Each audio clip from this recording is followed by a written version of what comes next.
Hai Sobat Panda, kembali lagi di channel YouTube Expandana. Sukses dalam berinvestasi nggak harus selalu jadi ahli dalam hal keuangan. Dimulai dari hal sederhana seperti membiasakan diri menabung atau berinvestasi sejak dini, tentu keuntungan yang didapat bisa lebih maksimal. Nah, kalau ngomongin soal investasi, nggak lepas dari istilah yang namanya compound interest. Ibarat bola salju, di mana ketika bergelinding pada jarak tertentu, bola salju akan menggulung dan ukurannya juga semakin besar. Yuk langsung aja kita simak pembahasan Yuki Karisma di Expandana Academy.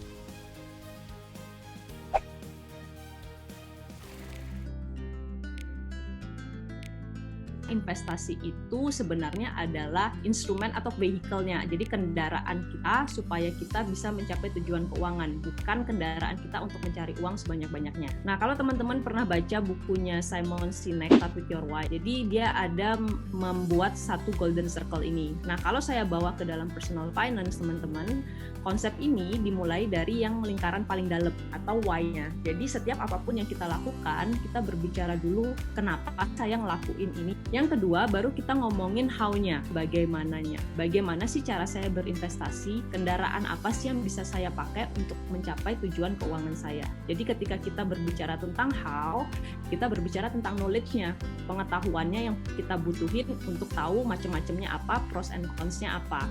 Itu baru deh yang terakhir, kita berbicara tentang produknya, spesifik produknya itu apa yang saya pakai gitu. Jadi action-nya baru kita ambil.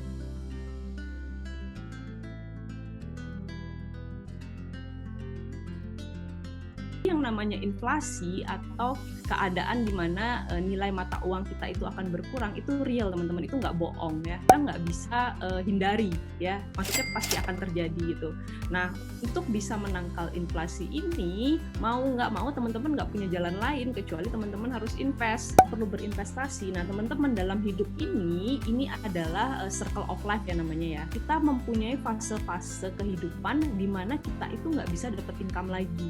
Nah, sebenarnya di fase pensiun ini kita kan sudah tidak berpenghasilan teman-teman, tapi kita tetap harus hidup. Nah, kalau hal seperti ini kita nggak persiapkan dari sekarang, yang terjadi adalah most of the time kita akan bergantung kepada anak. Nah, kalau sudah kita bergantung kepada anak, muncullah itu yang namanya sandwich generation teman-teman. Nah, makanya saya mau memperkenalkan teman-teman sama konsep investasi yang kita sebut dengan time value of money dan compound interest ya. Compound interest itu adalah bunga berbunga. Bahkan Einstein menyebutnya itu keajaiban dunia ke-8. Compound interest itu teman-teman nggak selalu positif, bisa juga negatif. Jadi makanya harus hati-hati banget. Saya akan kasih dua simulasi, ada si Jono dan si Joni ya di sini ya. Nah, si Jono ini balance-nya 0 aja. Punya dapat 1, keluar 1, dapat 1, keluar 1 gitu aja terus gitu kan ya. Nah, ada si Joni punya income 1, terus di tahun pertama dia berusaha, dia nggak makan, nggak ngapa-ngapain, ini simulasi ya teman-teman ya. Nah, terus dia berusaha biar nggak keluar duit. Jadi expense-nya dia tuh ada di 0. Ya, kemudian berapa yang dia bisa tabung? Jadi kan 1 ya. Nah, anggapan satunya ini dia tabung dan investasikan dengan ROI. ROI itu adalah return on investment, anggapannya bunga gitu ya teman-teman. Bunganya itu 100%. Nah, 1 rupiah ini yang dia tabung terus menggulung sampai dia biarkan selama 31 tahun. Nah, jadilah duit 1 rupiah tadi menjadi 1 M teman-teman. Kalau misalnya saya ganti income-nya si Joni 10, maka yang tadi balance-nya 1 M di akhir tahun ke-31 tiba-tiba jadi 10 M teman-teman. Jadi gimana cara mengoptimalkannya? 1, kita bisa menaikkan yang namanya initial capital. Yang kedua adalah jangan berhenti untuk investasi. Jadi yang namanya top up itu jangan dilakukan hanya sekali aja dalam perjalanan hidup kita, tapi kalau terus-menerus. Yang ketiga adalah kalau kamu mulai investasi, sebenarnya resources yang paling bermanfaat itu bukan masalah modal dan uangnya, tapi waktunya. Karena waktu itu kita nggak bisa beli. Konsep yang kedua adalah yang kita sebut dengan time value of money. Jadi intinya time value of money ini apa? Uang hari ini akan lebih berharga karena uang hari ini bisa dikelola untuk menghasilkan lebih. Tentunya ini akan sangat bergantung juga dengan rate of return yang bisa dihasilkan. Jadi kalau orang selalu ngomongin future value, present value, itu sebenarnya kita ngomongin value dari duit tersebut. Nah, kalau yang mau tahu rumusnya seperti apa, rumusnya itu ini ya, future value FV dibagi 1 ditambah rate of return-nya, dipangkatin time period-nya berapa tahun kita mau investasi. Nah, balik lagi, saya selalu bilang kalau mau investasi itu silahkan, tapi pastikan checklistnya semua sudah kecek. Pertama, pemasukan kita harus lebih besar daripada pengeluaran. Kemudian kita harus ingat dana darurat dulu, jadi jangan langsung nyemplung loncat ke investasi tanpa punya dana darurat. Ketiga, yang punya hutang yang jatuh tempo, jangan ditunggak-tunggak, bunganya berbunga-bunga terus, jadi dia itu compound interest ya. Kemudian punya proteksi dan memiliki pengetahuan dasar investasi.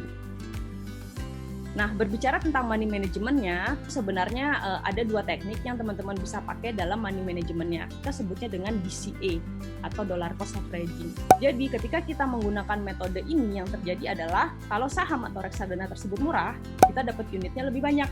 Tapi kalau misalnya lagi tinggi, kita dapat unit atau sahamnya itu lebih sedikit. Kalau kita ngomongin lump sum, itu biasanya returnnya bisa lebih baik daripada DCA, tapi harus tahu momentum. Kan nah ini biasanya dilakuinnya kapan? Biasanya teman-teman kalau dapat bonus atau dapat THR itu kan biasanya dapat keluar duitnya langsung banyak gitu kan ya. Nah, ini boleh dipakai strategi lump sum memang ketika momentumnya itu memungkinkan untuk kita pakai lump sum, ya kita pakai lump sum.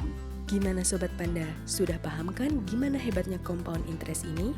Kuncinya, compound interest selalu berkaitan dengan waktu. Semakin lama waktu investasimu, maka akan semakin besar peluang keuntungan yang didapat. Dan seperti judul videonya, Expandana mau kasih bonus buat kamu yang udah setia nonton video ini sampai akhir. Berikut tips merencanakan dana pensiun. Kalau kita berbicara dana pensiun, teman-teman, ini adalah salah satu dana yang menurut saya itu wajib semua orang punya. Jadi kalau ada 2 dana yang wajib dimiliki oleh setiap manusia di dunia ini, itu adalah dana darurat dan dana pensiun.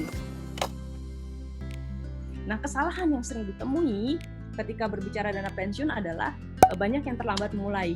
Kemudian menyimpan terlalu sedikit gitu ya. Kemudian mungkin teman-teman sini ada yang bekerja sebagai PNS atau bekerja di perbankan atau bekerja di perusahaan-perusahaan bonafit yang memberikan BPJS Ketenagakerjaan yang memberikan fasilitas dana pensiun. Nah, itu juga jangan merasa aman dulu karena di Indonesia ini hitungannya masih sangat kecil, beda banget sama di US. Itu teman-teman wajib yang namanya tetap mempersiapkan secara pribadi ya, jadi di top up bersama dengan yang sudah diberikan fasilitasnya, itu akan jauh lebih baik. Kemudian kesalahan berikutnya, akumulasi dana pensiun pada instrumen investasi yang terlalu konservatif. Jadi ingat kalau kita ngomongin dana pensiun, itu biasanya kita ngomongin time horizon yang sangat lama, karena kalau terlalu konservatif sayang banget dengan waktu yang ada gitu kan, 15-25 tahun gitu, sayang banget.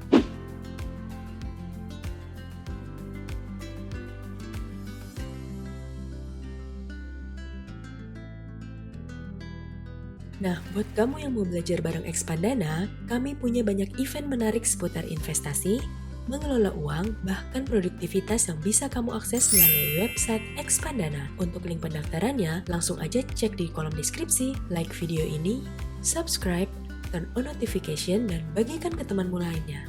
Sampai jumpa di video berikutnya.